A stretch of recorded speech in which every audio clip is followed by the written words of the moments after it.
사랑하는 주님 감사합니다. 오늘도 우리가 주님을 믿는 믿음 안에서 함께 모여 하나님의 말씀을 배우고 귀한 교제를 나눕니다. 하나님, 우리가 주님을 믿는다 말하면서 우리는 그 믿음에 대해 얼마나 확고히 알고 믿고 그대로 살아가고 있는지요. 우리의 삶이 따르지 않는 믿음에 멈춰 있지는 않은지요. 하나님, 우리가 주님을 믿는다 말하면서 우리의 연약함을 보고 우리가 믿음 없는 것 같아서 걱정하고 있지는 않은지요. 하나님, 또한 믿으면 모든 것이 다 된다고 우리가 그렇게 생각하면서 믿음을 마치 나의 목적을 이루기 위해서 사용하고 있지는 않은지요. 오늘 말씀을 배우는 가운데 우리에게 그 믿음의 본질을 더 깊이 깨달아 알게 도와주시고 성령 하나님 강권적으로 역사하여 주셔서 이 시간이 복된 시간 될 수 있도록 귀한 은혜의 시간 될 수 있도록 역사하여 주시옵소서. 감사하며 예수님의 이름으로 기도드렸습니다. 아멘. 화면 공유를 시작하겠습니다.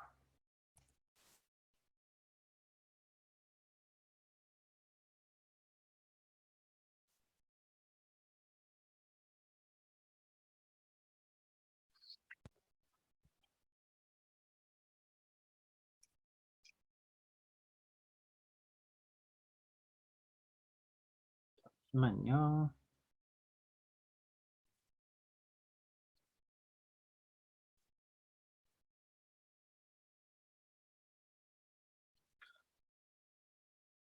네, 믿음은 왜 필요한가? 세 번째 시간입니다. 우선 지난주 복습을 잠깐 해볼게요. 지난 시간에 제일 많이 따로 좀 질문을 하셨던 게 산소망 죽음 믿음에 대한 개념이었어요. 왜 제가 어떤 부분을 설명을 잘 못했을까 생각을 해보니까 그런 부분이에요. 제가 산 소망, 죽은 소망, 산 믿음, 죽은 믿음 이렇게 설명을 드렸어요. 왜 그랬냐면 성경에는 산소망이 나오고 죽은 믿음이 나오거든요. 그런데 그렇게 생각하고 보니까 죽은 믿음이 뭘 말하는지 우리가 애매하잖아요. 그래서 산소망의 반대, 죽은 소망이 있다면 그게 뭘까? 제가 이것은 소망이 없는 절망이 아니라고 했어요. 절망은 소망이 아닌 거죠. 소망이 죽었다고 해서 내가 절망적이야 이 얘기가 아니라 그랬어요. 소망이 있지만 마치 헛된 소망, 우리가 복권을 사놓고 당첨될 가능성을 거의 실은 마음속으로는 기대하지만 안 될 거라는 거 여러분 다 아시잖아요. 마치 그런 소망, 약간 그 확실성이 떨어지는 소망, 그런 개념들을 얘기했다면 믿음에 있어서도 죽은 믿음이 있다면 산 믿음이 있는데 죽은 믿음이 불신앙은 아니라는 거죠. 그러니까 저희 야고보 사도가 행함이 없는 믿음은 죽은 믿음이야. 그거는 넌 불신자야. 이 얘기를 하는 게 아니란 이야기예요. 다만 믿음이 살아있음을 삶으로 증명하지 못하는 상태, 그 상태를 이야기하기 위해서 이 표를 드린 거였어요. 그러니까 네 가지의 개념을 아는 게 중요한 게 아니라 왜 죽은 믿음인가를 이해하기 위해서 쓴 툴이니까요. 이 단계에서는 그래서 죽은 믿음은 불신앙이 아닌 우리의 믿음이 살아서 활동력 있는 믿음을 살지 못하는 개념. 삶에 제가 이걸 성화에 대한 개념이라고 말씀드렸어요. 그 개념을 이뤄내지 못할 때 세상에서 우리는 죽은 것 같은, 쟤는 그리스도인인데 살아있는 느낌이 안 들어. 좀비 같은 느낌. 그런 느낌이 드는 그리스도인이라는 거죠. 이것이 믿음이 없다 이 개념은 아니라는 얘기예요. 제가 지난주에 저한테 저한테 좀 이거 해주시면 좋겠어요. 남기신 분 중에 화면에 쓴 이것들 나중에 정리해서 좀 올려주시면 좋겠어요. 부탁하신 분이 계시는데 죄송한데 이게 저한테도 기록이 안 남아요. 그 자리에서 지워지고 바로 페이지가 넘어가는 거라 혹시 노트를 하다 놓치시면 제가 조금 기다릴 수는 있어요. 그러니까 이 페이지 잠깐만 기다리세요. 그럼 제가 기다릴게요. 자, 페이지 지우겠습니다. 그리고 지난 시간에 한 번 더 다룬 게 이 얘기였죠. 내가 믿나이다. 나의 믿음 없는 것을 도와주소서. 내가 믿나이다. 맞아요. 이 아버지가 한 것은 믿는다는 말과 믿음 없음을 도와달라는 말을 하는 게 우리는 이거 서로 이걸 뭐라 그럴까요? 맞지 않아. 무슨 이렇게 표현을 하죠. 아니 믿음이 믿는다고 말하면서 믿음이 없다고 말하는 건 도대체 무슨 얘기지? 근데 제가 이 이야기를 드리기 위해서 ready, not, not yet이란 표현을 드렸었죠. 그쵸? 우리의 믿음은 이미 믿은 거예요. 하지만 믿음의 여정을 가는 가운데 아직 이루지 않은 단계 가운데서 오늘 믿음의 자라감의 단계에 있다고 말씀드렸어요. 그걸 믿음의 어떠한 영역으로 표현을 하면은 성숙이라는 개념을 말을 해요. 이것은 결국 뭐냐면 여러분들이 조심하셔야 되는 게 뭐냐면 믿음의 가장 핵심은 구원입니다. 네가 믿음이 있어 없어? 믿음의 유무를 얘기하는 건 구원을 받았어 안 받았어 얘기해요. 근데 내가 믿음이 약한 것 같아서 내가 뭔가 신앙생활을 하는 거 보면 내가 좀 부족한 것 같아서 모질한 것 같아서 그러면서 내가 아직 잘 모르겠어. 이건 잘못됐다 그랬어요. 이거 아니에요. 왜냐면 제가 말씀드렸죠. 결혼식을 했는데 결혼한 부부로서의 어떤 특별함이 안 느껴질 수 있을진 모르지만 결혼식을 해놓고 내가 결혼을 안 했는지 모르겠어. 이 yes or no를 말하면 그거는 이혼 사유예요. 그거는 그쵸. 말이 안 되는 거예요. 내가 예수님을 믿어서 구원에 이르렀는가를 말하는 건 yes or no예요.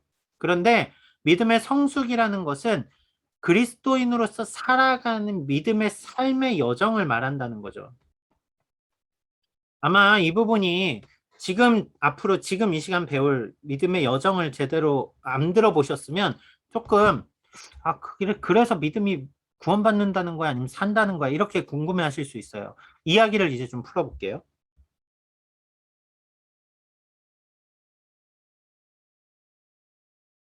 여기까지가 지난 시간이었습니다. 글자 보이세요? 여기 있는 글자? 안 보이시죠?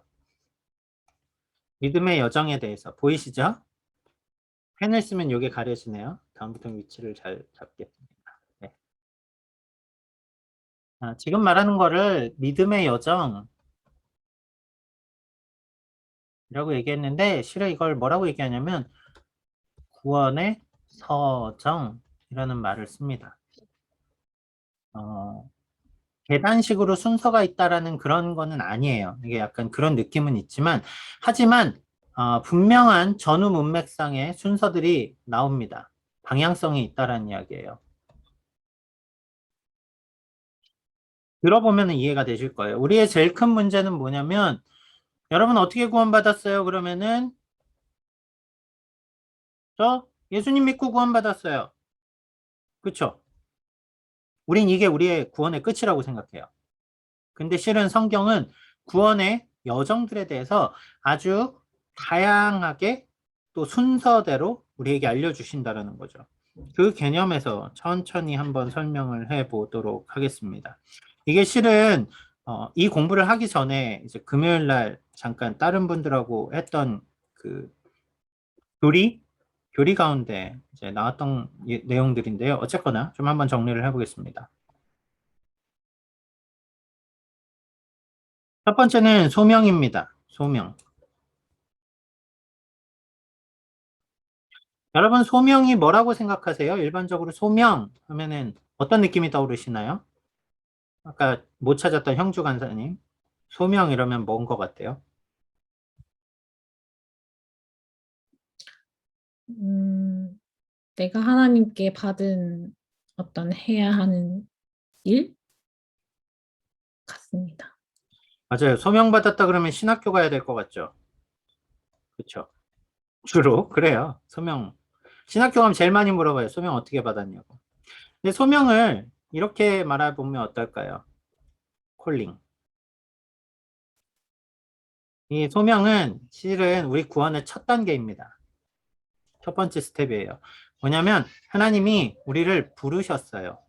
어떻게? 하나님을 믿는 자녀로 세우기 위해서. 잠시만요. 네, 애들이 떠들어서.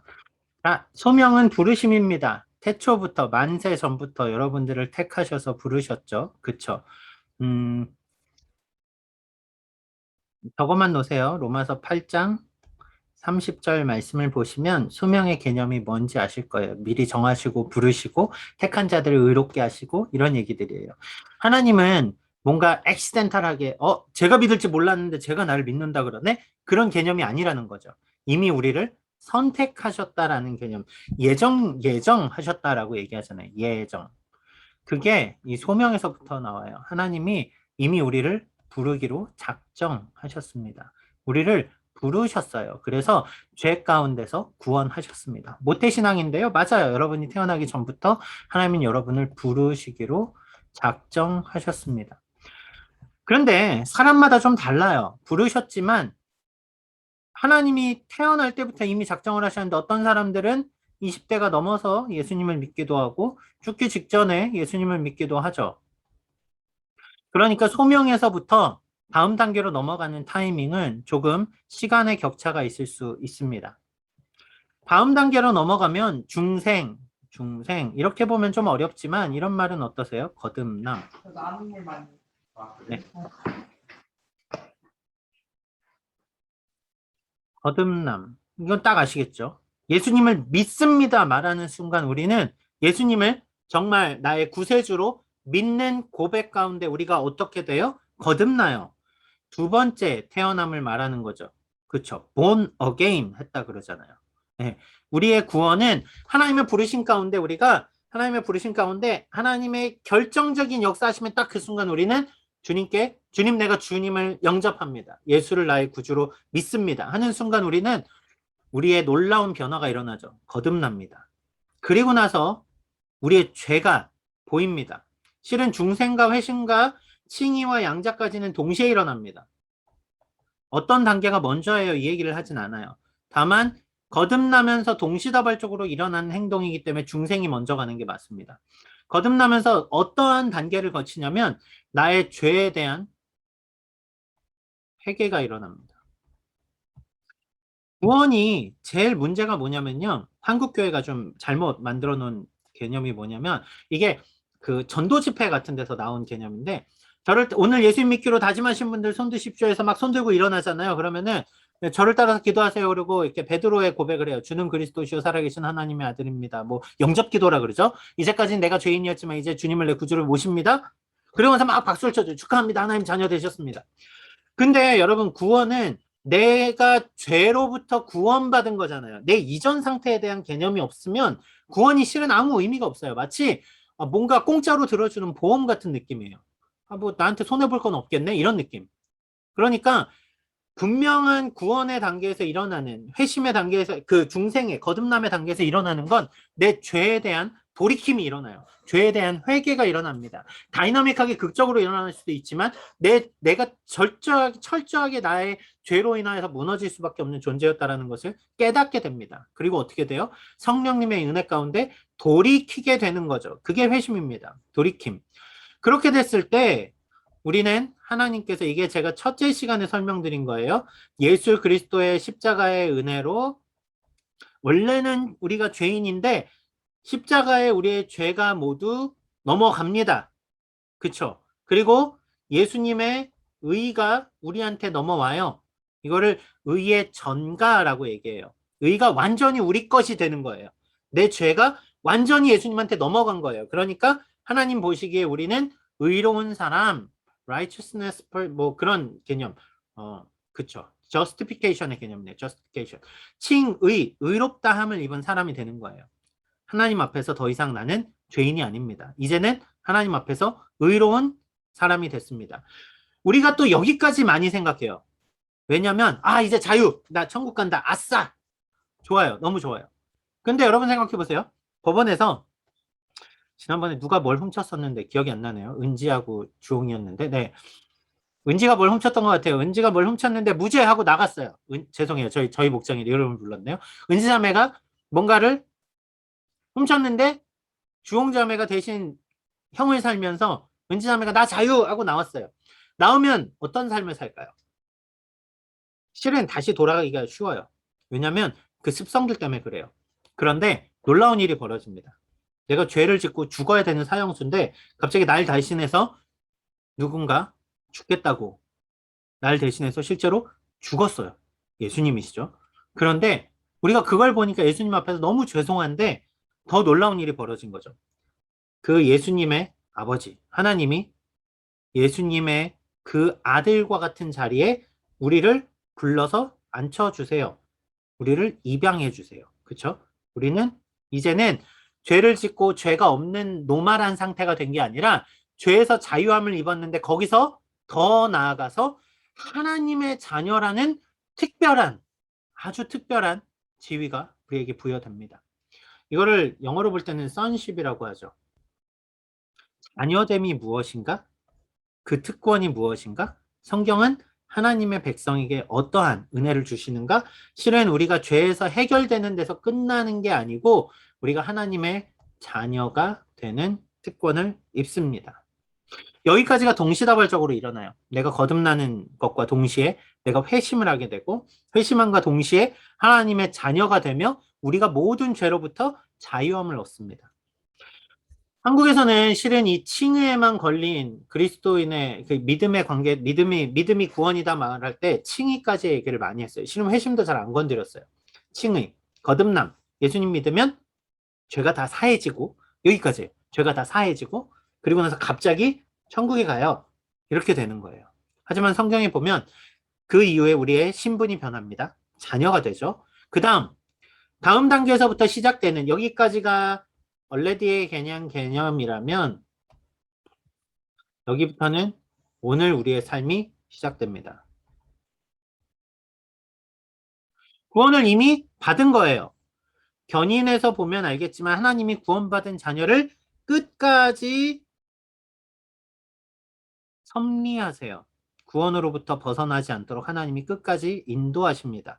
그게 견인, 하나님이 끝까지 이끌어 가심이라는 개념인데 그러니까 이미 구원이 된 거잖아요. 그러니까 성화에 있다가 내가 예수님 열심히 믿다가 갑자기 신앙이 뚝 떨어졌다고 해서 너 구원 취소. 이거 아니라고요. 왜냐면 구원이 이미 이루어졌기 때문에 그래요. 이미 이루어진 구원. 다시요. 여기서 그러면 함부로 얘기하면 안 되니까.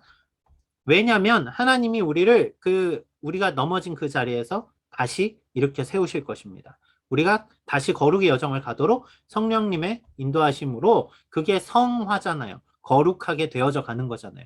날마다 거룩하게 되어져 가는 것. 그래서 우리는 성화의 삶을 살아가요. 실은 지난 시간에 이야기한 내용들이 성화와 관련된 거예요.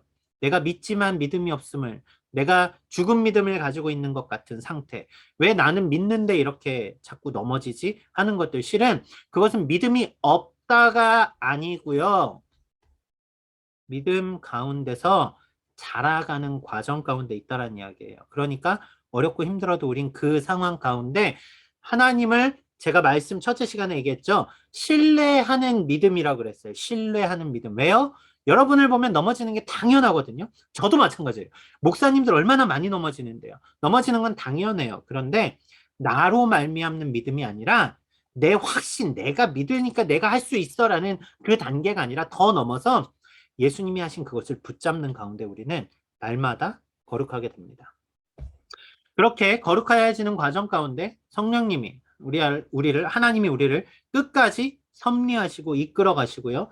마지막 때 우리가 죽고 예수님이 재림하시는 그날 우리가 영화로운 글로리피케이션이라는 얘기를 쓰죠. 영화의 단계에 나아가게 됩니다. 이게 구원의 전체적인 그림이에요. 그러니까 구원을 예수 믿고 천국 가라고 단순하게 요약시킨 것만 계속 듣다 보면 천국 가는 걸로 끝이 났으니까 내가 막 사는 거예요. 실은 그렇지 않다는 거죠. 성경은 구원이 단회적으로 딱 이제 끝, 모두 끝 아니라니까요. 결혼이 끝 해버리는 순간 그다음부터 결혼에 생기는 문제들은 나를 되게 어렵게 만들어요. 결혼은 과정입니다. 청년의 시절이 끝나면서 새로운 관계로 들어가는 거죠. 구원도 마찬가지입니다. 거듭남은 단회적으로 일어난 사건이지만 거듭난 삶을 살아가는 것은 지속적으로 일어난 사건이에요.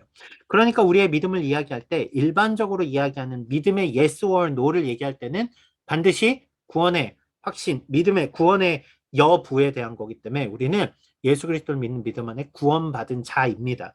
이게 흔들리면 문제가 있는 거예요. 다만 내 삶을 보니까 너무 한심해. 실은 그리스도인으로서 살아가는 삶의 여정, 자라감의 과정이라는 거죠. 아플 수도 있습니다. 힘들 수도 있어요. 오늘은 그래서 이제 믿음에 대한 좀 특별한 이야기를 좀 해보려고 해요. 믿음의 여정에 대해서 질문 있으신 분? 이거는 이 페이지에서 마치고 이제 넘어갈게요. 목사님 네. 질문이요.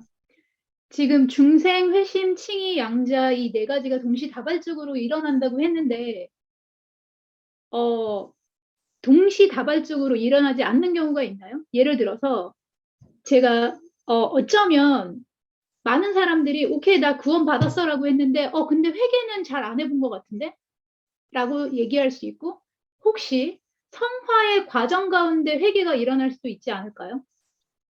회심이라는 개념에서 이야기할 때 실은 가장 중요한 개념은 뭔가 극적인 회심을 우리가 생각해서 그러는데요. 나 스스로 구원받을 수 없는, 철저히 구원받을 수 없는 비참한 존재를 깨닫는 개념 자체가 회심의 시작이거든요. 어떤 개념인지 아시겠어요? 제가 지금 좀 조심해야 되는 게 있어요. 지금 한국 교회에서 조금 복음을 너무 쉽게 다룬 개념이 있는데, 예수님을 믿습니다 고백하면 입으로 시인하여 구원에 이르고 라고 말하는 그 말씀 때문에 구원을 받았다라고 생각을 자꾸 하는 것 같아요. 제가 왜 이렇게 얘기하냐면요. 여러분 잘 보세요. 성경에 보면 데마라는 사람이 나와요. 데마. 바울과 같이 전도 여행을 떠날 정도로 아주 극성스럽게 열심히 사람이었고 성경에서도 칭찬을 받습니다. 데마는. 그런데 바울이 마지막 옥의 두 번째 2차 투옥 기간에 데마는 떠나요. 세상이 좋아서. 그럼 데마는 하나님의 견인을 놓친 겁니까? 이게 문제가 걸려요. 아니 열심히 믿던 사람이 신천지에 빠졌어. 그 사람은 그건 받은 거예요, 안 받은 거예요? 그 사람 진짜 예수님 믿었었는데, 교회 장로님까지 했었는데, 실은 우리가 첫 단계부터 너무 쉽게 생각했던 경향이 있을 수 있어요. 그렇게 본다라면 회심에 대한 개념들, 저를 포함한 여러분 모두가 진짜 내가 어떠한 상태에서 구원받았는가에 대한 그 확신이 있는가는 되게 중요한 이슈입니다. 질문 되게 잘하신 거예요.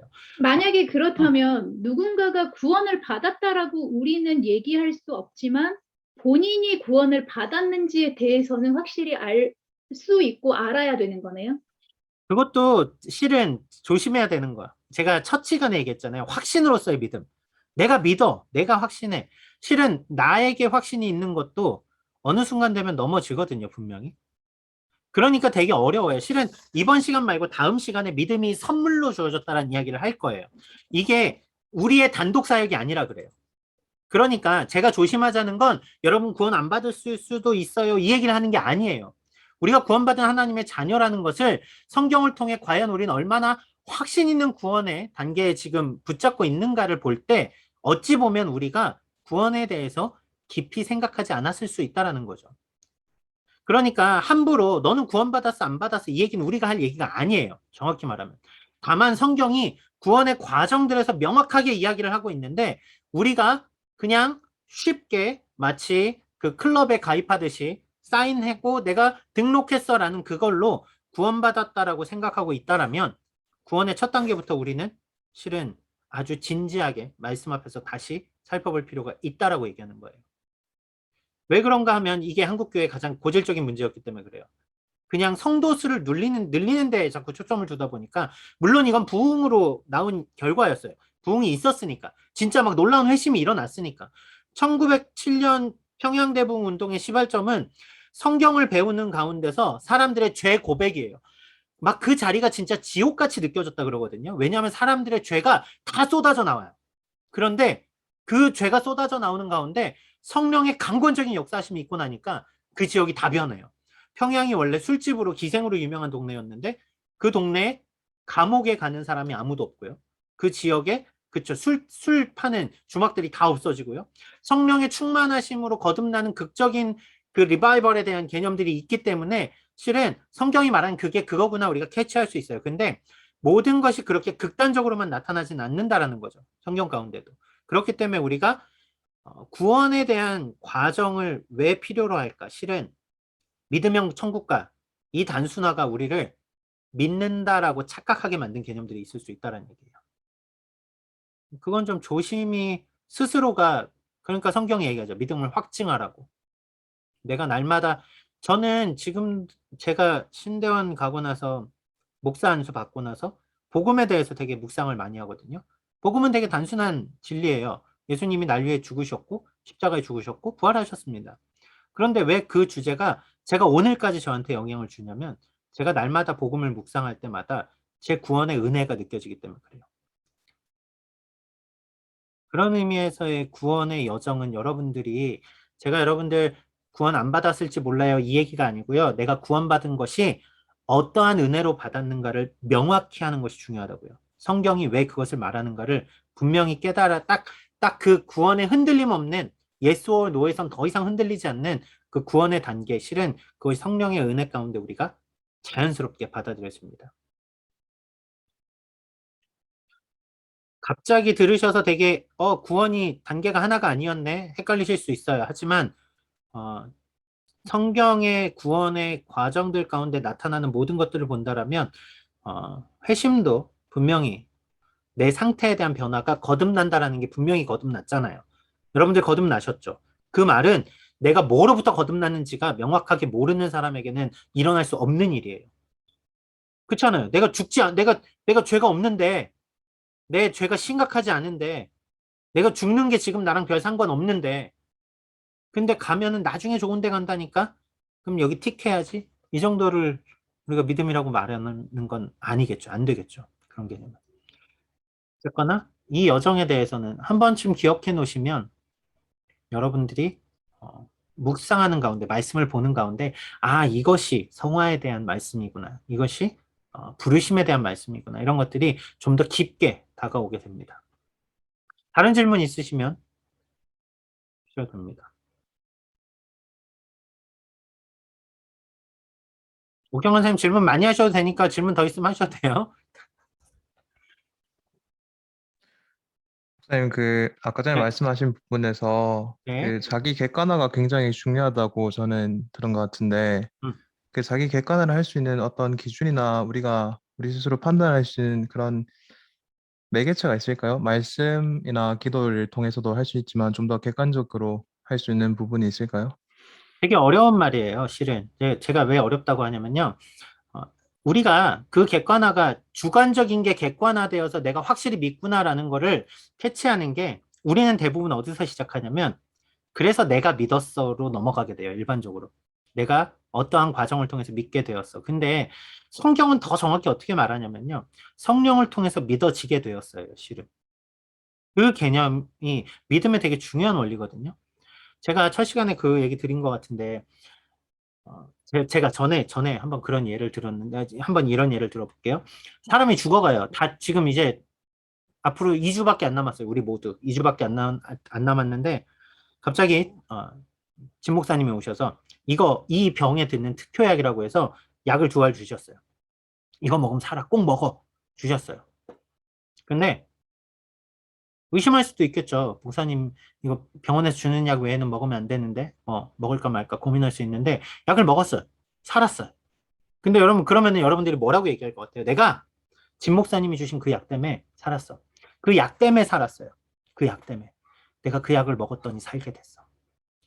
여러분 실은 복음이 이거거든요. 내가 예수님 때문에 살게 됐어. 이거거든요. 근데 우리는 어떻게 말하냐면 내가 그 약을 안 먹어도 되는데 내가 아주 드라마틱하게 이걸 딱 먹었어. 내가 먹은 거야. 내가. 이게 자꾸 우리가 말하는 믿음이에요. 실은 그런 과정에서는 좀 더 수동형의 믿음으로서 성령님의 어떠한 역사 가운데 내가 믿게 되었는지를 그걸 고백하는 게 간증이거든요. 그럼 우리의 믿음에 대해서 그 영역, 정말 죽음으로부터 벗어난 그 자유함, 그것에 대한 개념들을 우리는 성경 말씀을 읽는 가운데 그 조명 가운데 더 선명하게 해갈 수 있게 됩니다. 유일한 길이 있다면 딱 그거예요. 조용히 나가야 되는데. 네, 죄송해요. 자, 괜찮을까요? 이 부분? 이건 앞으로 계속 중요합니다. 이 부분은 여러분들이 믿음에서 베이스로 안 깔고 가면 나중에 분명히 아니 언제는 믿으면 산다면서요. 근데 왜 우리가 이렇게 자꾸 무너져요? 오늘 믿으면 다 된다며 왜 안 돼요? 이렇게 돼요. 넘어가겠습니다. 목사님, 하면 이거 네네 말씀하십시오. 농업에 대한 한 가지만 더 여쭤보고 싶은 게 있어가지고 조금만 크게 해요. 죄송해요. 네. 네. 여기 지금 소명 이 믿음의 여정 이 스크린에 나와 있는 것 중에 사실 이전에 이제 예정에 관련된 것도 있잖아요. 사실 저희가 이제 그 신앙생활을 하면서 예정하고 이 예정에 대해서 살짝 헷갈리게 되면은 이제 숙명론이나 운명론으로 빠질 수 있을 것 같거든요. 근데 사실 그 내용이 오늘 원래 보내주신 그 원래 그 자료하고 약간 연관이 되는 것 같은데 그 혹시 지금이 아니더라도 나중에라도 예정하고 우리가 숙명, 운명론에 대해서 좀 구분할 수 있는 그런 좀 가르쳐 줄 수 있는 기회가 있으면 좋을 것 같습니다.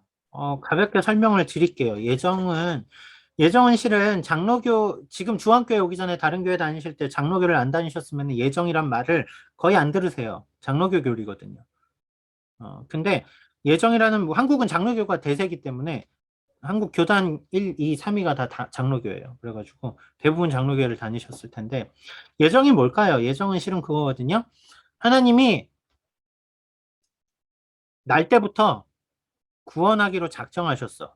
그 작정의 모든 프로세스를 예정이라고 하거든요. 작정은 플랜에 대한 개념이고, 예정은 그래서 하나님이 구원하시는 그 모든 것들을 섭리하시고 이끌어 주시고 프로비던스 이런 개념들이 포함이 돼요. 근데 쉽게 얘기해 봅시다. 예정을 생각하면 제일 어려운 게 그거예요. 하나님이 그러면 지금 아프간에 태어나서 예수님도 들어보지 못하고 죽어가는 애들은 처음부터 지옥에 가게 하시기로 작정하시고 그 아이들을 태어나게 하셨어요? 저는 그렇다면 하나님을 믿지 않겠습니다. 이런 개념들이에요, 실은. 얼마든지 있을 수 있는 얘기거든요. 하나님이 예정하셨다는 얘기는 예정 안 한 사람이 있다는 얘기잖아요. 누구는 복음도 못 듣고 옛날 조선시대 저 때는 그런 얘기 많이 했어요. 야, 우리 조상들은 예수님 몰랐는데 그럼 다 지옥 갔냐? 이런 거예요. 여러분 어떻게 생각하세요? 되게 어려운 질문이거든요. 우리가 목사님들 중에서 쉽게 대답을 해주시면, 그 복음을 듣지 못한 분들의 구원은 하나님의 손에 달려 있어. 하나님의 섭리에. 이렇게 얘기를 해요. 반은 맞아요. 왜냐면, 구원은 하나님의 섭리니까요. 은혜니까요. 그런데 반은 틀려요. 왜냐면, 그들이 정말 듣지 못해서 불쌍해서 죽은 것일까? 불쌍해서 죽은 것일까에 좀 초점을 맞춰야 돼요. 왜냐하면 인간의 본질이 뭐냐는 거죠. 인간의 본질은 죄인이라는 얘기예요. 모든 사람이 죄인이라는 거죠. 아무리 잘나도 아무리 못나도 죄인이에요. 죄인의 더 정확한 표현을 써볼까요? 하나님과 단절되어 있다는 이야기예요. 그러니까 죄로 인한 원죄에 대한 개념이 그거거든요. 아담이 하나님께 죄를 범하고 하나님으로부터 끊어지는 거죠. 빛 가운데 거하시는 하나님께 나아갈 수 없는 어둠에 거하는 상태를 말하는 거잖아요, 죄는. 모든 사람이 죄인이에요. 실은 여러분들도 다 죄인인 거죠. 우리는 죽을 수밖에 없는 존재입니다. 그러니까 예정은 하나님이 죽이기로 예정하셨어가 아니라 우리 스스로 만든 결과가 죽음이라는 걸 얘기하는 거예요. 첫째, 우리 스스로 죄의 결과가 죽음 외에 심판 외에 다른 어떠한 길도 우리에게 주지 못해요. 그러니까 우리가 아무리 잘해도 아무리 착하게 살아도 우리의 죄의 문제는 해결될 수 없어요. 그런데 하나님이 어느 날 나에게 찾아오셨어요.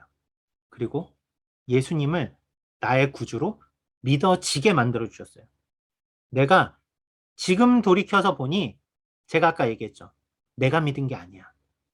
이것은 하나님이 강권적으로 나를 믿게 역사하신 거야. 이거는 하나님이 하신 일이지 내가 한 일이 아니야. 그 고백을 하는 게 예정이에요. 그러니까 죽을 수밖에 없는 나를 하나님이 특별한 은혜를 주셔서 선택하셔서 내가 나의 의사대로 구원받은 게 아니라 전적인 하나님의 은혜로 구원을 받았구나. 하나님의 계획하심 안에서 내가 믿게 된 것이구나. 내가 오늘 그 구원의 과정을 살아가며 영원한 하나님 나라를 가도록 하나님이 나를 사랑하셨구나. 그게 나의 신앙 고백의 예정이에요. 예정을 함부로 하나님이 넌 저 선택 안 한 저 죽을 것들 이런 식으로 쓰면 안 돼요.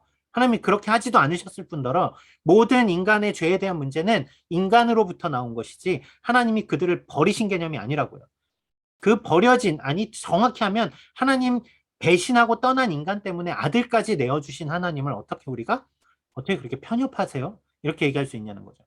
예정에 대한 교리는 그 개념입니다. 그래서 예정이 운명적이다라고 말하는 게 우리가 하나님이 우리를 운명, 정해진 틀, 어떤 좀 그런 개념보다는 더 정확히 보면 하나님이 강권적으로 우리를 선택하셔서 지금 우리를 믿게 하신 모든 것을 은혜로 오게 하셨습니다. 이게 예정이에요. 예정에 대해 정리하실 때는 개인의 신앙 고백에서의 예정입니다. 이것을 저 죽일 놈들, 저 지옥 갈 놈들 이런 식으로 갖다 쓰시는 건 상당히 위험합니다. 그 사람들 때문에 예수님이 십자가에 못 박히신 거잖아요. 죄인을 구원하시려고. 정리가 되시나요? 네. 네, 감사합니다. 네, 예정교리는 장로교 교리이기 때문에 다른 교단에서는 예정을 강하게 주장하지 않아요. 섭리 정도까지는 주장을 해요. 섭리. 하나님이 어떻게 자연스럽게 이끌어 주셔. 근데 그렇기 때문에 우리는 실은 견인도 되게 중요해요. 하나님이 예정하셨기 때문에 실수하지 않으세요. 하나님은 끝까지 우리를 인도하세요. 하나만 더 얘기할게요. 여기서 그런 문제가 믿다가 이단으로 빠진 사람들, 아니면 대마 같은 사람들, 이런 사람들이겠죠. 어떻게 믿다가 그렇게 되면 구원이 취소됐나요? 구원이 취소됐으면 견인 아니잖아요. 이럴 수 있어요. 근데 이 단계에서 성경적으로 해석할 수 있는 길이 있다라면 실은 그 사람이 처음부터 정말 구원받은 사람이었던가? 이 질문에서 아니었다라는 말이 되는 거예요. 왜요? 그들은 자신의 의지로도 열심히 할 수 있거든요. 제가 청년회장 하다 교회 떠난 분들 많이 봤어요. 내 열심으로도 청년회장 할 수 있습니다. 아주 화려하게 할 수 있어요. 교회 멋있는 것들 많이 하고 앞에 서서 다 할 수 있는데 어느 날 왜 식냐고요? 내 확신으로 나아갈 때 한계가 딱 거기서 나와요. 번아웃. 자, 넘어가도록 하겠습니다. 요 화면 지울게요. 이제 오늘 공부를 들어가야 되는데 18분이 남았네요. 네, 빨리 해보겠습니다. 자, 가벼운 질문을 해보죠. 꿈은 이루어진다. 우리 막 되게 많이 바라잖아요, 실은. 꿈은 이루어진다. 믿으면 우리는, 이걸 먼저 했어야 되는구나. 성경책이 지금 핸드폰으로 줌 안 하시는 분.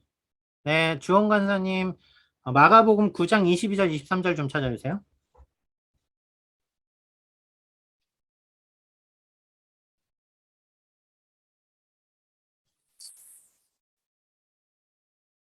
(22절) (23절이요) 네. 귀신이 그를 죽이려고 불과 물에 자주 던졌나이다. 그러나 무엇을 하실 수 있거든 우리를 불쌍히 여기서 도와주옵소서. 예수께서 이르시되 할 수 있거든 이 무슨 말이냐. 믿는 자에게는 능히 하지 못할 일이 없느니라 하시니. 오늘은 이 말씀 할 거예요.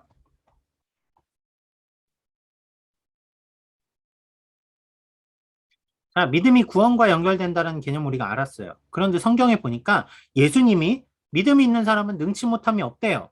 그러니까 믿음에 어떤 효과가 있는 것 아닌가? 라고 생각해 볼 수 있겠죠. 그쵸?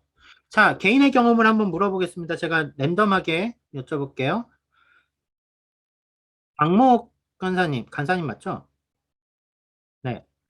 간사님, 예전부터 아니면 여기 와서 예수님 믿는데, 예수님 믿으면서 내가 믿음으로 하나님이 주신 거를 받았던 경험이나,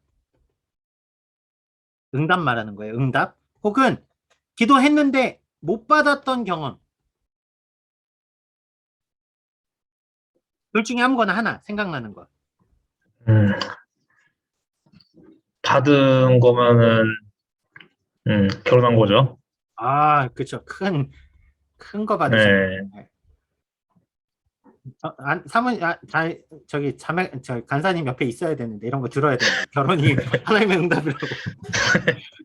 좋아요. 감사합니다. 그럼 또, 누가 있을까? 결혼 안 한 사람한테 물어봐야지. 결혼한 사람들 다 결혼이라고 할 것 같으니까. 자, 혜수 자매님. 내가 믿음으로 했는데, 하나님이 주셨던, 이렇게 되게 하나님이 응답하셨어요. 간증할 거나 아니면 조금 아쉽지만 하나님은 그렇게 내가 했는데 안 주셨던 기억이 있어요. 조금 실은 마음에 상처받은 게 있어요. 기억나는 거 아무거나.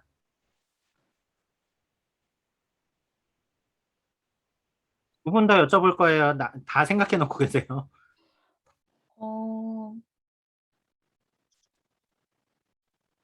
죄송해요. 잘 기억이 안 나는데,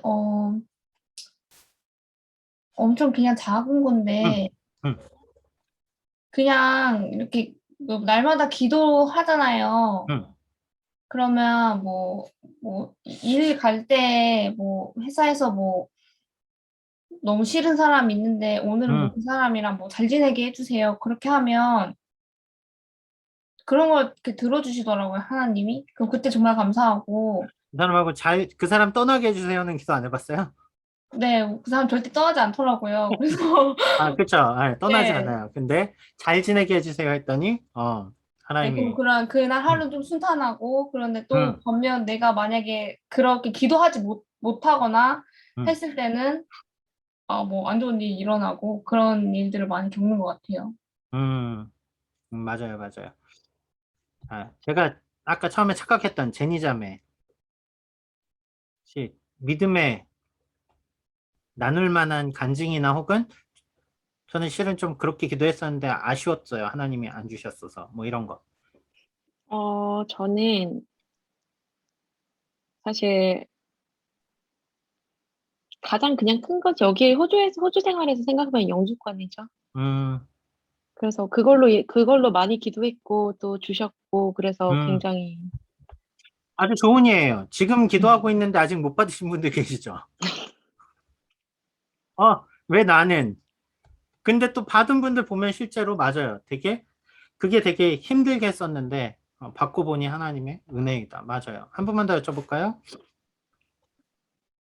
유진 간사님, 고유진 간사님. 네. 고개를 끄덕끄덕 하시는데, 혹시 어떤, 저요? 결혼 말고요. 어, 아니, 전 제가 그 이민 비자 일을 하고 있거든요. 그래서 음, 그러다 보니까 사실 이제 항상 기도하는 게 대부분 이 케이스 잘 영주권 나오게 해주세요. 아니면 안 나오게 해주세요. 이런 게 있는데 막 되게 열심히 기도했던 분들인데 뭐 잘 안 나왔다거나 이러면 응답이 안 된 것 같고 또 이제 그거에 대해서 받게 해달라고 열심히 기도했을 때 또 받아주시면 그게 또 응답이신 것 같고 그런 것 같아요. 맞아요. 여러분 지금 들으면서 어떤 생각이 드세요? 여러분 개인적으로 다 생각을 한번 해보셨겠죠? 내가 응답받았던 것들, 내가 못 받았던 것들. 저는 실제로 못 받았던 게 더 많아요, 실은. 제가 생각해보면, 제가 믿음으로 하나님 주시면 좋겠습니다 기도했는데, 물론 못 받았던 이유에도 그 이유가 나름 있었겠죠. 또 지나고 보면 그것도 은혜입니다. 이렇게 고백할 수는 있었겠지만, 적어도 내가 믿었는데, 능치 못함이 없다고 했는데, 나한테 이 대답이 이렇게 오지 않았어요. 실은 그런 적이 더 많다라는 얘기예요. 제가 하나님 앞에 구하면서, 나아가면서 보니까. 왜 성경은 믿는 자는 능치 못함이 없다고 했을까요? 저는 믿지 않았던 거였을까요? 여러분들이 받지 못했던 때는 하나님을 믿지 않아서 못 받았던 거예요? 아니면 여러분들이 하나님을 믿어서 여러분들이 받았습니까? 되게 어렵죠. 나는 믿음으로 구해서 받았다라는 간증이 분명히 우리의 믿음 가운데 나오는 것들이기 때문에 그래요. 현대 청년들이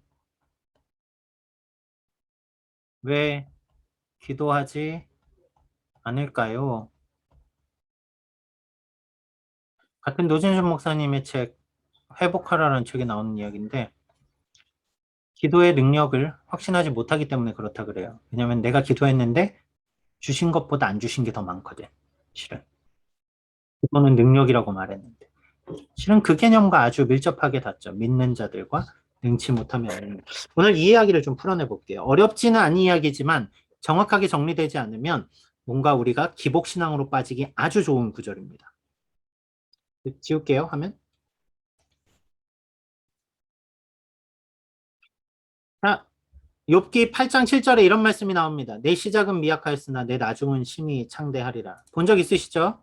주로 요런 간판으로 식당 같은 데 가면 걸려 있습니다.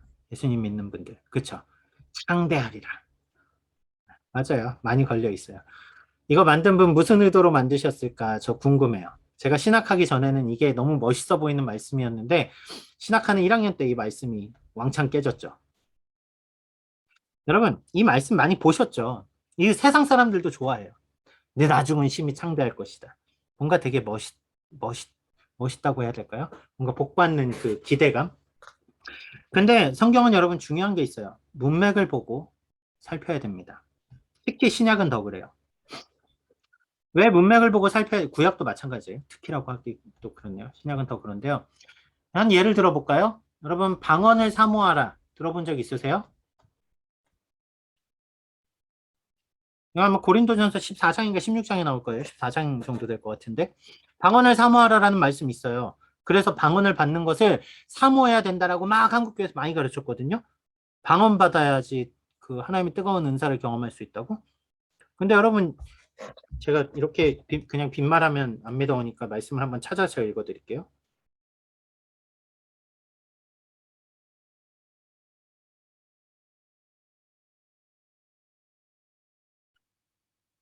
고린도전서 14장 말씀인데요. 성경 있는 책은 찾아보세요.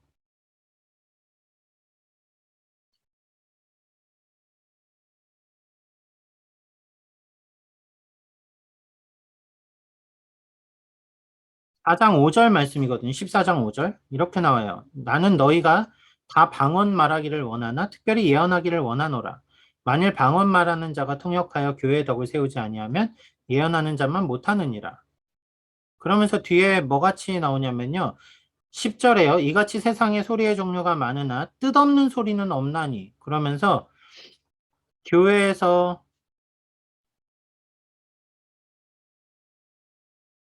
잠시만요. 19절 말씀입니다. 누가 성경 지금 가지고 있는 분 찾은 분 있으세요? 혹시? 안 찾으셨어요? 제가 읽어드릴게요. 그러나 교회에서 내가 남을 가르치기 위하여 깨달은 마음으로 5마디 말을 하는 것이 1만 마디 방언으로 말하는 것보다 나으니라요. 1만 마디 말로 방언하는 것보다 낫다 그래요. 성경에 고린도전서 12장에 보면 은사장이라 그러거든요. 하나님의 은사를 사모하라. 그래서 은사를 사모하는 게 되게 소중한 일로 나와요. 그런데 나중에 성령론 같은 거 들어보시면 알겠지만 은사를 사모하는 것보다 더 중요한 게 고린도전서 13장에서 뭐라고 나오냐면요. 더 큰 은사를 사모하라 그러면서 사랑은 이렇게 나와요. 사랑하라고요. 그러니까 은사보다 더 큰 게 뭐라고요? 사랑이라고요. 방언보다 더 중요한 게 뭐라고요? 5마디 말로 서로 권면하는 거라고요. 그러니까 우리가 필요한 말을 끊어서 보면 방언을 받아야 될 것 같아요. 근데 방언을 받는 게 의미 없다라는 게 아니라 그거가 우리가 잘못 해석하는 경우가 있다라는 이야기죠. 본문도 똑같아요. 문맥을 봐야 됩니다. 내 시작은 미약하였으나 나중은 창대하리라. 이것은 빌닷이라는 욥의 친구가 욥을 책망하면서 한 말이에요. 야, 너는 죄를 지어서 저주받은 거야. 그러니까 하나님은 죄에 저주받은 너가 회개해야지, 너가 돌이켜야지, 너가 지금은 미약하지만 창대하게 될 거야. 의미상으로는 미약하지만 죄에서 회복돼야 창대하게 돼. 의미상 맞는데요. 이럴 수 있지만 아니에요. 여러분 잘 보세요. 시편 기자들이 가끔 이렇게 그런 얘기를 하죠. 하나님 저 사람들이 나의 의로움을 놓고 탄원한다. 그러니까 탄원한다 그래요. 나는 하나님 앞에 의로운데 자꾸 나를 죄인이라고 몰아세워요. 그것에 대한 애통함을 토로하는 게 애가거든요. 의인을 의롭다고 하지 않고 그를 넘어뜨리려고 하는 자들을 죄인이라고 말해요. 그럼 지금 빌닷의 말은 죄인의 말이라는 이야기예요. 왜냐하면 욥은 죄가 있어서 심판받은 게 아니었거든요. 하나님 앞에서 의인으로서 하나님을 얼마나 신뢰하는 거 그렇게 받아본 거잖아요. 그러니까 우리가 말씀을 받을 때 이런 식으로 끊어가지고 내가 필요한 말만 나의 상황에 맞춰서 해석하는 건 상당히 위험합니다. 그래서 성경을 볼 때는 시각이 되게 중요해요. 뷰라고 하죠. 어떠한 시각으로 볼 것인가. 중요합니다. 진 목사님이 설교 중에 그런 얘기 하셨어요. 목사님은 성경을 전체적으로 어떻게 보냐면 그리스도 중심의 구속사적 관점으로 본다고요. 뭔가 어렵죠? 구약부터 신약까지 다 예수님에 대한 구약은 예수님의 예표로 신약은 예수님의 확증으로. 구속사는 뭐냐면요. 구약에서부터 신약까지 다 우리를 구원하기 위한 하나님의 역사, 계획으로 나오는 관점으로 성경을 읽으면 모든 성경에서 해석들이 다 하나님의 그 통전적인 관점에서 뷰가 나온다는 이야기죠. 자, 그런 관점에서 우리가 한마디 더 살펴봐야 될 게 있어요. 지울게요. 네. 빌립보서 4장, 우리가 잘 아는 말씀입니다. 4장. 1절이었나요? 내게 능력 주시는 자 안에서 내가 모든 것을 할 수 있느니라. 이 말씀도 많이 들어보셨죠? 자, 이 말씀 들으면 능력, 모든 것 할 수 있어요. I can do it, everything. 그쵸? 내가 할 수 있어요. 목사님들 주로 설교하실 때 이거, 그쵸? 우리가 다 할 수 있어. 그럼 여러분, 정말 다 하실 수 있어요? 여러분 지금 저기 시드니 저 강변에 가서 파라마타 강 반으로 가르실 수 있습니까?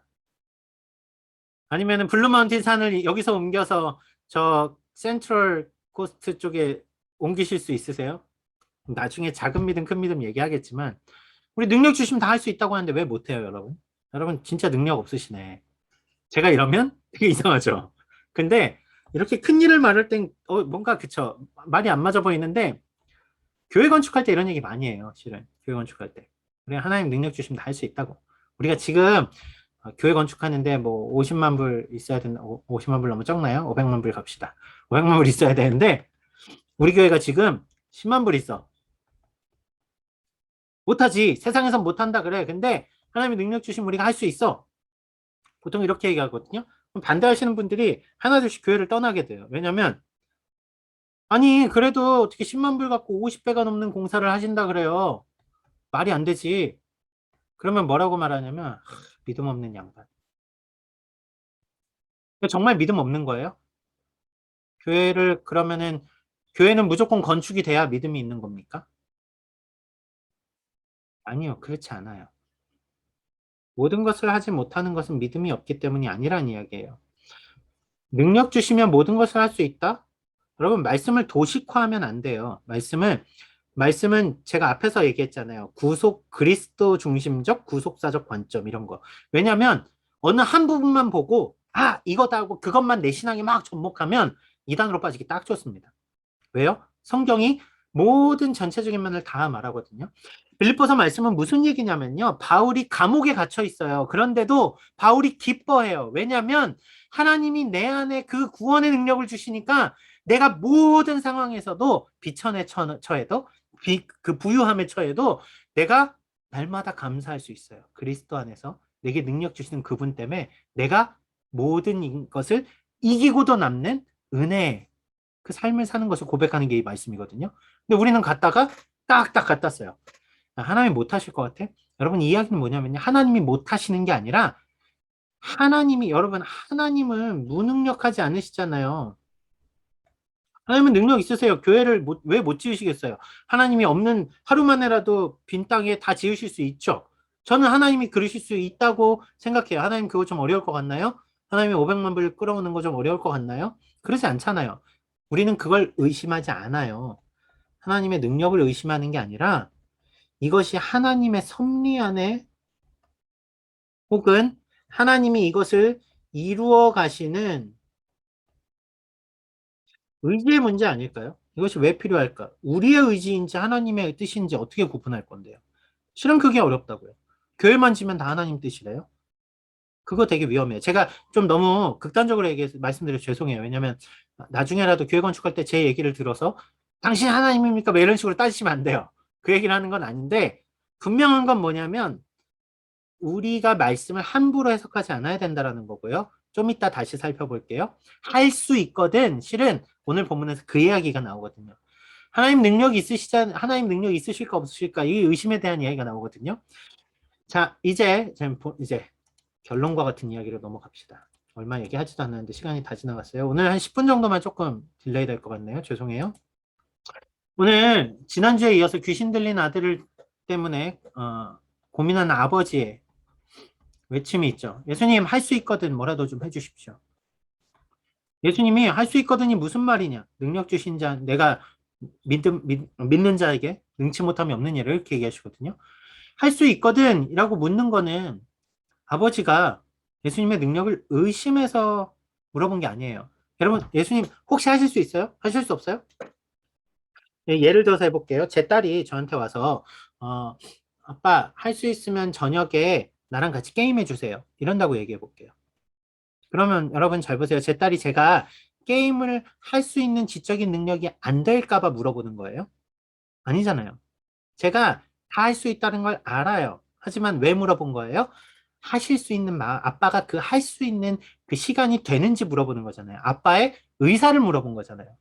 실은 이 아버지는 예수님을 의심한 게 아니고요. 예수님을 믿었기 때문에 예수님의 의지를 붙들고 요청한 거예요. 주님 움직여 주십시오. 이걸 얘기한 거죠. 자, 이게 뭐가 특별하냐고요? 듣고 보면 별거 아닌 것 같죠. 근데 다음 페이지가 설명드릴게요.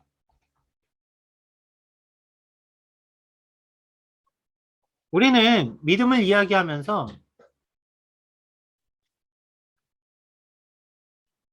이 부분은 잘 알아요. 나는 철저히 무능력해요. 그리고 우리 실은 이 부분도 알아요. 주님은 능력이 무한하세요. 그런데 이걸 어떻게 갖다 쓰냐면 주님이 무한하시니까 나의 원하는 것들을 이루어 주십시오. 이런 식으로 가요. 무슨 얘기냐면 내 의지를 이루는데 하나님의 능력을 갖다 쓰길 원한다고요. 내 의지, 내 꿈, 내 비전, 내 목표.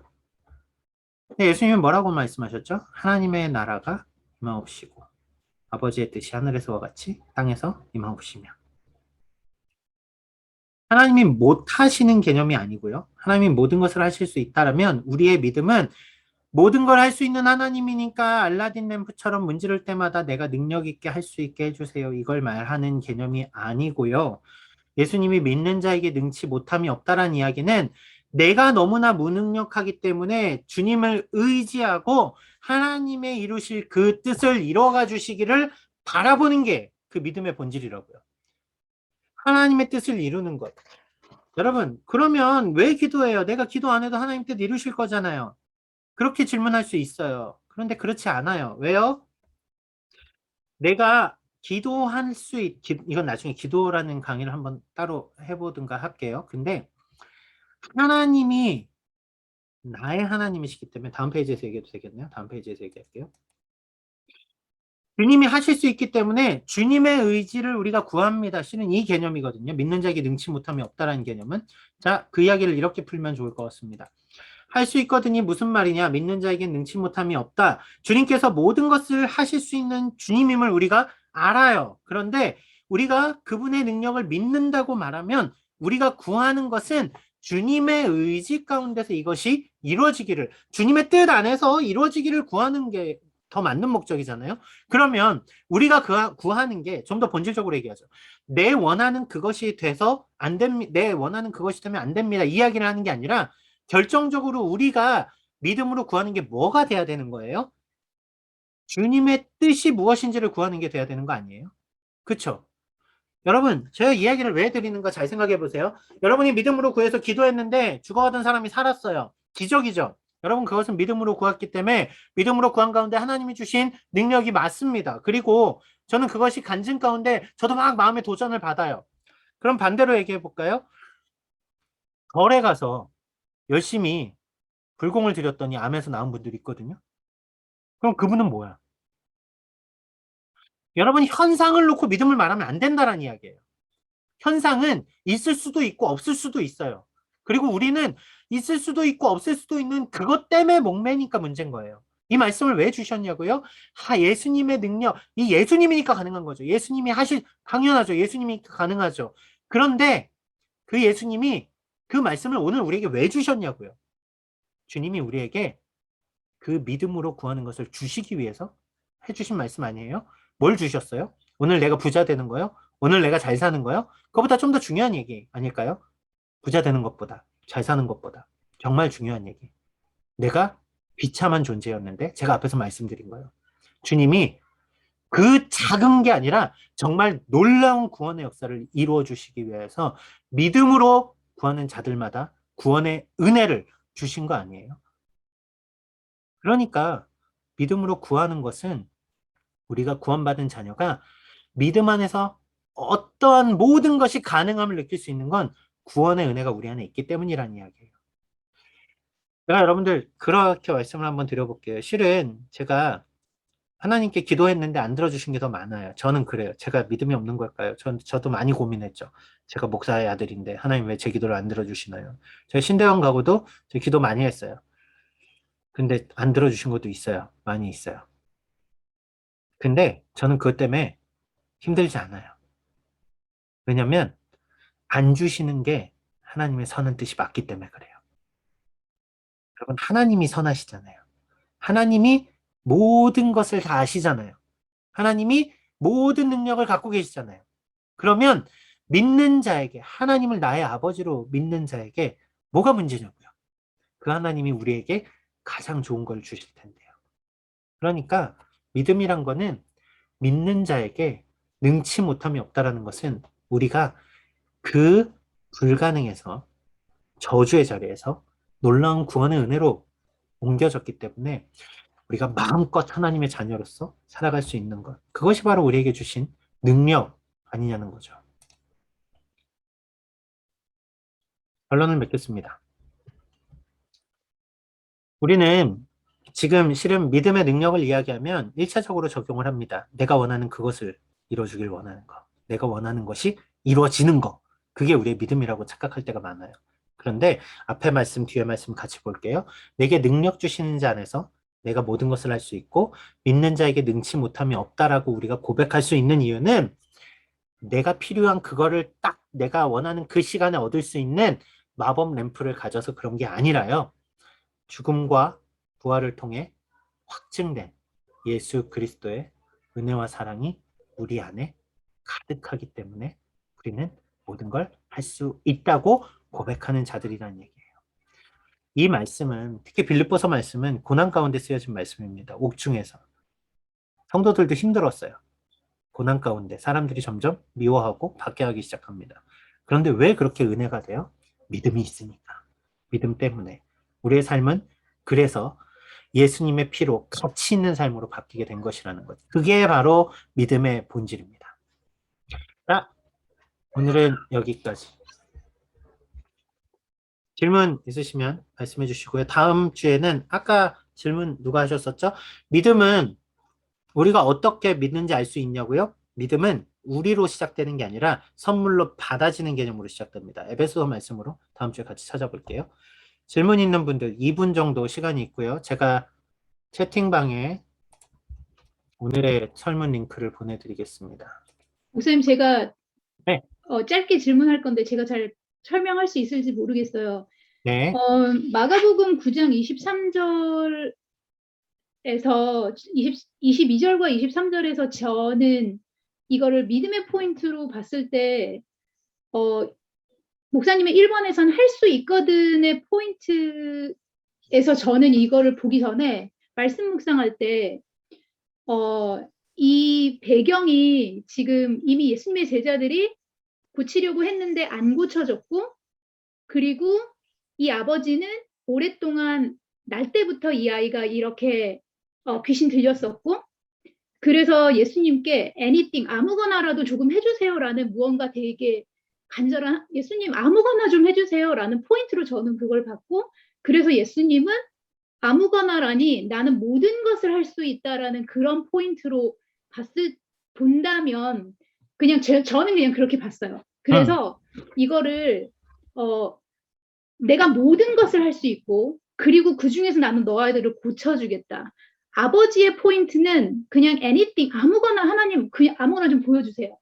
아무거나 작은 거라도 괜찮으니 약간 더 간절하고 무언가 예수님의 능력의 포인트보다는 그러한 믿음이었다면 예수님께서는 나는 everything을 할 수 있다라는 포인트로 봐서 이것이 그냥 이거를 목사님이 주신 것을 이렇게 쭉 읽었을 때 그냥 저 혼자 연결을 시켰을 때 그 중에서 예수님이 그렇기 때문에 가장 우리에게 필요한 그것을 everything 중에 가장 필요한 구원의 것을 주시지 않았을까, 그냥 저는 그렇게 생각해 봤어요. 좋은 포인트인 것 같아요. 아버지의 구원과 예수님의 대답. 근데 실은 제가 이게 모든 그 기적의 사건들을 보면 그때그때 다르거든요. 어떤 때는 불쌍해서 고쳐주세요. 어떤 때는 아무 말도 안 했는데 고쳐주세요. 어떤 때는 친구들의 믿음 때문에 고쳐주세요. 그쵸? 제가 도식화하면 되게 위험하다고 얘기했잖아요. 그런데 이 본문에서 우리가 봐야 되는 개념, 예수님이 왜 믿음을 말씀하셨을까를 좀 봐야 되는 개념이 있다면 실은 이 말씀 앞부분에 마가복음 9장 2절부터 쭉 나오는 이야기, 13절까지 나오는 이야기가 변화산 이야기거든요. 예수님이 이제 예루살렘에 입성하실 거예요. 이 예수님이 이 아버지를 고치는 믿음이 없는 세대라고 말하시면서 그 믿음이 모든 것을 할 수 있다라고 말하는 것은 제가 문맥을 봐야 된다 그랬잖아요. 특별히 예수님은 구원의 은혜에 대한 믿음을 말씀하기 위해서 이 본문을 주셨다라는 개념이 좀 더 바른 해석이 될 수 있습니다. 그러니까 지금 하신 말씀이 틀렸다가 아니라 맞아요. 그게 근데 앞뒤 문맥을 다 놓고 보니까 그 말씀하신 것처럼 모든 것, 가장 소중한 그 모든 것, 실은 이 한 아이에 고치는 것이었지만 예수님은 더 큰 메시지를 오늘 우리에게 던져주시는 게 맞는 거죠. 중요한 포인트입니다. 그래서 복음서는 진짜 문맥을 잘 봐야 돼요. 긍정과 부정에 대해서 잘못 이해하면 막 화 있을진저 고라시나 이러면서 왜 가족이 원수가 되고 이런 얘기 왜 하시겠어요? 잘 봐야 돼요. 앞뒤 문맥을. 지금부터는 설문을 하나씩 쓰시면서 나가셔도 되는데 질문하실 게 있으면 자유롭게 질문하십시오. 오늘 설문은 조금 쓰셔야 될 수 시간이 5분 정도 필요할 수 있어서 제가 다음 주부터는 1시간 안에 맞춰 드릴게요. 죄송해요. 네. 목사님, 그러면 네. 성경에 예수님께서는 병고침의 그런 사역을 많이 하셨잖아요. 네. 그러면 그 병고침의 모든 그런 하나님의 응답을 구원에 초점에 맞춰야 되는 건가요? 되게 좋은 질문이에요. 병고침의 초점을 구원으로 맞춰야 될까? 실은 병에 대한 개념은 이스라엘에서 어떻게 생각했는가를 알아야 돼요. 왜냐하면 소경이 나면서부터 자기의 죄 때문입니까? 이렇게 물어보거든요.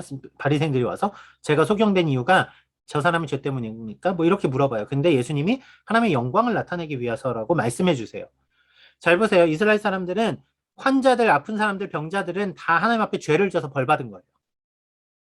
눈에 보이는 죄인이에요. 그렇죠? 그런데 이사야에 뭐라고 나오냐면 그렇죠? 눈먼 자가 보게 되고 병든 자가 낫게 되고 갇힌 자가 노임을 받고 왜 갇혀요? 죄 있는 사람들이잖아요. 성경을 이루시는 예수님이 신약에서 하신 가장 많은 사역 중에 하나가 왜 병고침이냐고요. 실은 죄를 사하는 권세를 예수님이 말씀하시는 게 말씀뿐만 아니라 행동으로서 바로바로 보여주시는 거잖아요. 병 고침이 구원이 아니라 당시에 죄로 인하여서 죄로 인한 결과가 병이었다라면 병 고침의 은사는 다시 말해서 하나님의 놀라운 은혜, 그리스도의 메시아의 임재가 지금 이루어졌구나라는 메시지를 던진 개념이거든요. 그럼에도 불구하고 성경에는 많은 병 고침에 대한 이야기들이 실은 있어요. 그러니까 병 고침은 하나님의 은혜입니다. 은혜는 분명히 맞아요. 그런데 병 고침이 구원과 직결되는 개념으로 착각하는 건 좀 조심해야 돼요. 왜냐하면 선교지에서 막 은사가 일어날 때 사람들이 막 벌떡벌떡 일어나고 그러거든요. 근데 그분들이 지금도 교회 다니고 있는가 할 때 아닌 분들 꽤 있어요. 은사가 사건이 중요한 게 아니라 실은 복음이 중요한 걸 우리가 알아야 되는 거잖아요. 복음의 메시지. 예수님이 오셔서 하신 일들은 말씀의 실현과 말씀을 이루신 것과 그리고 또 당시의 시대적인 메시지와 오늘 우리에게 주시는 메시지와 또 모든 능력이 하나님께 있음을 보여주는 총체적인 메시지를 다 담고 있어요. 그러면 네, 죄송해요. 먼저 말하세요. 질문 이어서 하세요. 네, 형주. 네. 그러면 저희가 뭐 병이 걸린 사람이 죄 때문에 병 걸렸다 이렇게 하지는 않잖아요. 그러면 저희가 뭐 중보기도를 할 때도 있고 어떤 병이 걸린 사람을 위해서 그럼 그런 사람들을 위해서 기도를 할 때는 저희가 어떻게 기도해야 하는지 사실 좀 헷갈렸어요. 이 강의를 들으면서 그러면 도대체 그런 걸 두고 기도는 어떤 믿음으로 해야 하나? 실은 우리가 그 부분이죠. 믿음으로 기도한다라는 개념이 병이 고쳐지는 게 믿음인가 아닌가를 지금 실은 헷갈리는 거거든요. 근데 제가 말씀드린 개념이 뭐예요? 믿음은 하나님을 붙잡는 거라 그랬잖아요. 그러니까 더 기도할 수 있는 거예요, 실은. 왜요? 그 병을 고치는 목적이 중요한 게 아니라 그 병 가운데 놓인 그 사람을 주님이 주신 마음으로 뜨겁게 기도하는 그 과정이 실은 하나님이 기뻐하시는 이건 기도에 대한 개념이잖아요. 부르짖음의 응답인 개념이지 내 믿음의 요소를 판단하는 개념이 아니잖아요. 그렇다면 내가 하나님을 신뢰하니까 기도할 수 있는 거예요. 그렇죠? 하나님이 하실 수 있으니까. 그리고 그 하나님이 저는 그렇게 생각해요. 저는 실은 어머니가 암으로 돌아가셨거든요. 호우주 오기 직전에. 제가 하나님한테 얼마나 간절히 기도했게요. 기도 많이 했어요. 근데 호우주 오기 직전에 돌아가셨어요. 근데 저는 그게 슬펐지만 또한 어머니에게 그 하나님의 때가 있다고 저는 받아들였어요. 하나님이 더 좋은 하나님 나라로 부르셨으니까. 저는 많은 것들에 대한 해석을 넓게 해석하려고 하지만 그럼에도 불구하고 지금도 누군가 아프다고 하면 저 간절히 기도해요. 왜? 저는 하나님을 신뢰하니까요. 그리고 하나님이 그분에게 가장 좋은 걸 줄 줄 아니까요. 그렇다면 나의 기도가 하나님께는 어떻게 드려질까? 그것이 하나님의 기쁨이 되고 우리와 하나님과의 소통이 되고 그 기도를 통하여서 나도 더 사랑하는 마음을 누리게 되고 그게 예수님이 오셔서 이 땅에서 이루신 일 아니에요. 우리가 그리스도 안에서 한 몸으로 아파하고 한 몸으로 기도하고 하는 것들. 그래서 제가 목사한테 항상 기도하잖아요. 아픈 분들을 위해서 기도할 때. 우리가 남의 일처럼 여기는 그게 되려 그거는 믿음의 성화의 행함의 문제와 너무 동떨어진 모습이 우리하고 있어서 그게 더 아픈 거죠. 간절히 기도하십시오. 하지만 제가 믿음으로 병을 고치는가 못 고치는가의 의심의 개념이 아니라고 말씀드리는 거예요. 왜요? 기도의 주체인 하나님을 믿기 때문에 기도할 수 있는 거예요. 제가 헷갈리게 설명드렸으면 죄송해요. 아닙니다. 목사님 죄송해요. 이거 되게 1차원적인 질문인데 이 좋습니다. 강의가 저한테만 어려운가요? 저 이 수업을 들어야 되는 믿음의 레벨이 이 영적인 레벨이 어느 정도 돼야 되는지 저도 고민되네요. 제가 네, 예습 실은 복습 안 하면 못 따라 들어도 무슨 말인지 잘 모르는 이 거 수업을 사실 한 번 저만 그런 했거든요. 겁니다. 네? 이 수업을 한 번 했어요. 실은 저희 간사들하고. 근데 3-4명이서 같이 공부하면 30분이면 충분히 주고받고 이야기하고 하는데 이게 되게 그룹이 커지면서 제가 설명을 못하는 걸 수도 있는 것 같아요.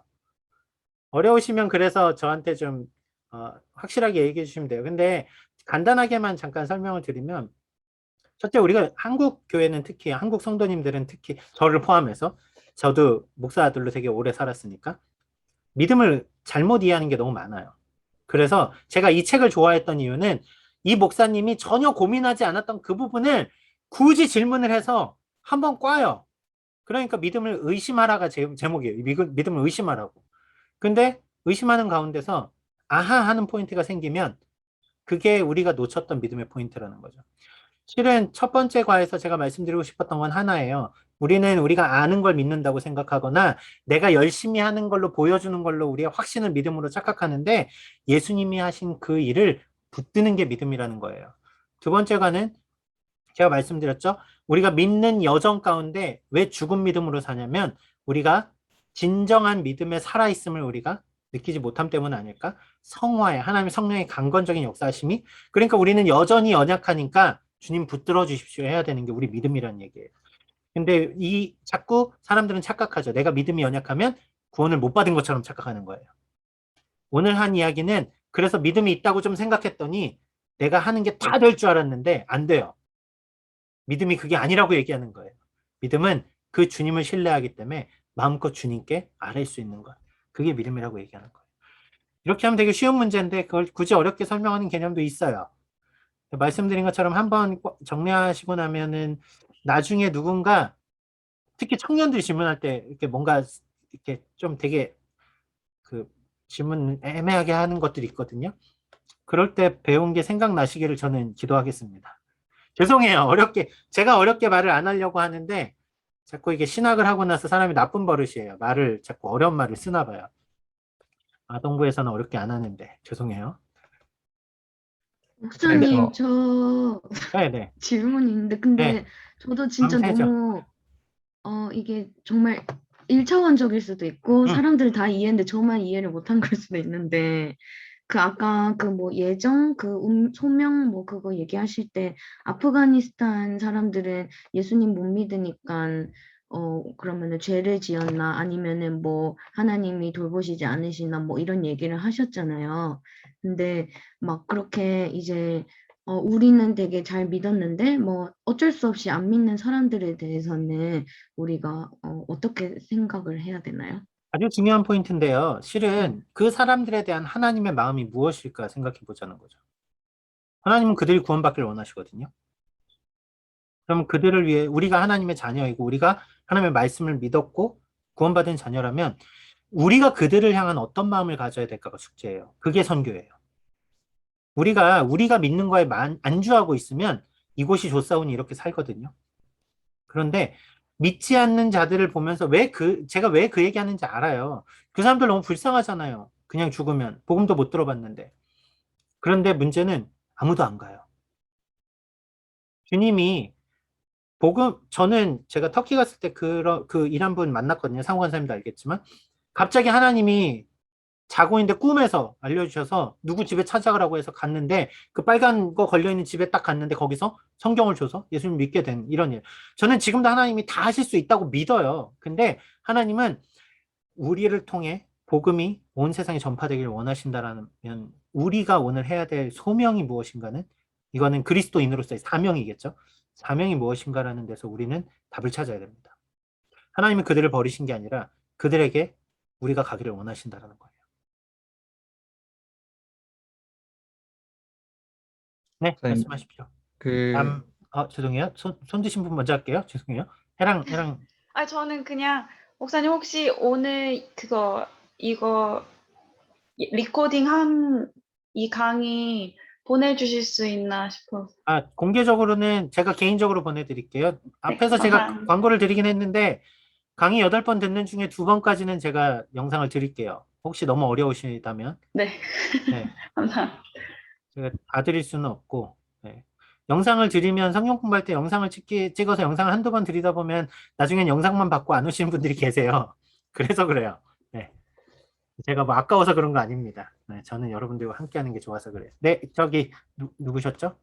네, 그 제가 보던 책도 있고 제가 개인적으로 경험했던 부분이 좀 있어서 저 또한 한동안은 교회에 너무 지쳐서 낙심자였고 제 주변에 그런 친구들이 생각보다 많이 있는 편인데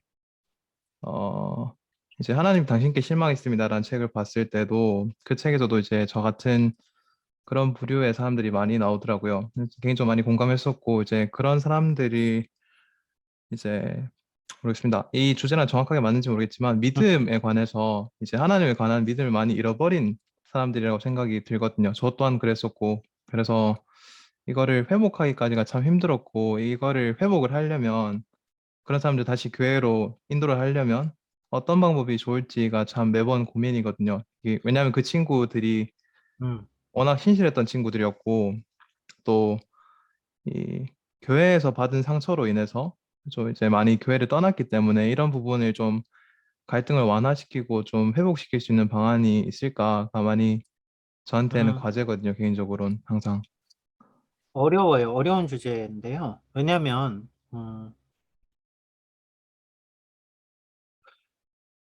한번 뭐라 그럴까요? 그러니까 상처잖아요. 한국 교회 지금 가장 큰 숙제가 가나안 성도거든요. 네, 그렇죠. 그 교회를 떠난 특히 다음 세대들이에요. 다음 세대가 거의 교회를 떠나 있어요. 그들이 왜 떠났을까 최근에 이제 그런 준 목사님 올려주신 영상도 그렇고요. 보면서 제가 그때 당시에 이렇게 고민했던 건 뭐였냐면요. 실은 지훈 형제 같은 분들이 필요하다라는 얘기예요. 실은 본인이 돌아온 것 같지만 하나님이 그 고민의 순간들 가운데 끝까지 역사하셔서 지금 다시 회복시켜 주신 그 하나님 있잖아요. 내가 경험한 하나님. 실은 그 고백들이 필요한 시점이라고 생각돼요. 왜냐하면 너무 처져 있을 때는 말씀도 귀에 안 들어오거든요. 누구의 얘기도 안 들어요. 교회 교자만 들어도 목사 얘기만 들으면은 아주 막 내가 느꼈던 그 상처들이 올라와요.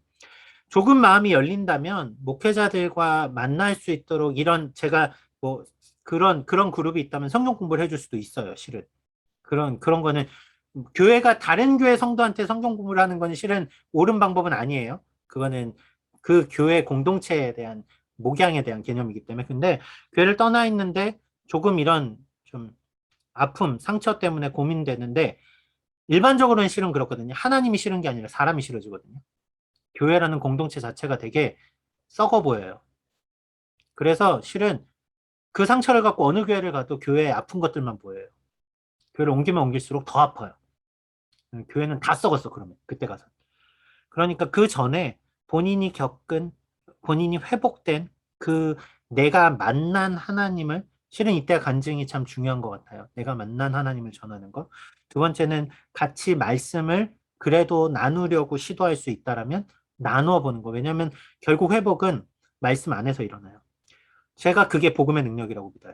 복음의 능력이 사람을 바꾸잖아요. 실은 지훈 형제도 바뀐 거잖아요. 바뀌었던 내가 다시 바뀌기까지. 근데 그게 더 굳건해진 믿음으로 올라가게 되거든요. 더 흔들리지 않는 그런 의미에서 두 가지 방법을 저는 추천하겠습니다. 본인의 간증과 그리고 함께하는 작은 교회 밖에 소그룹 성경 공부. 필요하면 얘기하세요. 네. 네, 감사합니다. 제가 강의를 너무 어렵게 해서 죄송해요. 질문이 많이 나오네요. 다음 주에는 더 제가 PPT가 몇 장 안 돼서 저는 되게 쉽게 얘기한다고 생각하는데 네, 죄송합니다. 우선은 기도를 하고 다 응답하신 분들도 있으니까 기도를 하고 조금 더 질문 있는 분들은 남아서 제 질문 받을게요. 기도하겠습니다. 사랑하는 주님 감사합니다. 주님을 믿고 우리는 주님의 이름 안에서 뭔가 구하면 다 받을 것 같았고 다 이루어질 것 같아서 마치 우리의 소원을 이루는데 주님의 이름을 막 가져다 썼던 우리의 연약한 모습들을 고백합니다. 그런데 주님, 우리가 가질 수 없던 우리 스스로 어찌할 수 없던 그 소중한 구원의 은혜를 우리에게 주시고 오늘도 그 은혜 가운데 살아가게 하셨다는 것을 우리가 다시금 깨닫고 섭니다.